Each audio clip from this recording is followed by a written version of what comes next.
ഒരു 3 ഡിജിറ്റ് നമ്പറിനെയും ഒരു 2 ഡിജിറ്റ് നമ്പറിനെയും ഗുണിക്കാനുള്ള എളുപ്പവഴിയാണ്. കഴിഞ്ഞൊരു വീഡിയോയിൽ 2 2 ഡിജിറ്റ് നമ്പേഴ്സിനെ തമ്മിൽ ഗുണിക്കുന്നത് നമ്മൾ പറഞ്ഞിരുന്നു. നമുക്ക് നോക്കാം ഇത് എങ്ങനെ ചെയ്യാം. 5 ഗുണം 3 5 ഗുണം 3 15.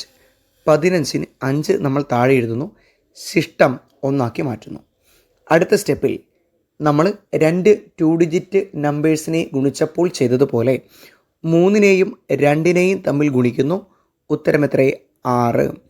1-നെയും 5-നെയും തമ്മിൽ ഗുണിക്കുന്നു, ഉത്തരം എത്രയെ 5.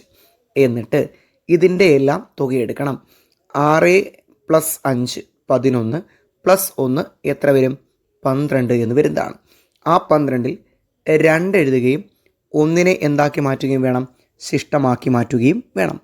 അടുത്ത സ്റ്റെപ്പിൽ നേരെ നിങ്ങൾ ശ്രദ്ധിക്കണേ, ഈ 5-നെ നമ്മളങ്ങോട്ട് ഒഴിവാക്കുകയാണ്. അതിനുശേഷം ഈ 3-നെയും തമ്മിൽ ഗുണിക്കുന്നു, ഉത്തരം 9. 1-നെയും 2-നെയും ഗുണിക്കുന്നു, ഉത്തരം 2. എന്നിട്ട് ഇവയെ തമ്മിൽ കൂട്ടണം. 9ഉം 2ഉം 11, ശിഷ്ടം ഒന്നുകൂടി കൂട്ടുമ്പോൾ എത്ര വരും? 12. ആ 12-ൻ്റെ 2 എഴുതണം. വീണ്ടും നമ്മൾ എന്ത് ചെയ്യണം? 1 ശിഷ്ടമാക്കി മാറ്റണം. അവസാനത്തെ സ്റ്റെപ്പ്, ഈ 1-നെയും 3-നെയും തമ്മിൽ ഗുണിക്കുക, ഉത്തരം 3. ശിഷ്ടം ഒന്നുകൂടി കൂട്ടുമ്പോൾ 4. 4225 എന്ന ഉത്തരം കിട്ടുന്നതാണ്.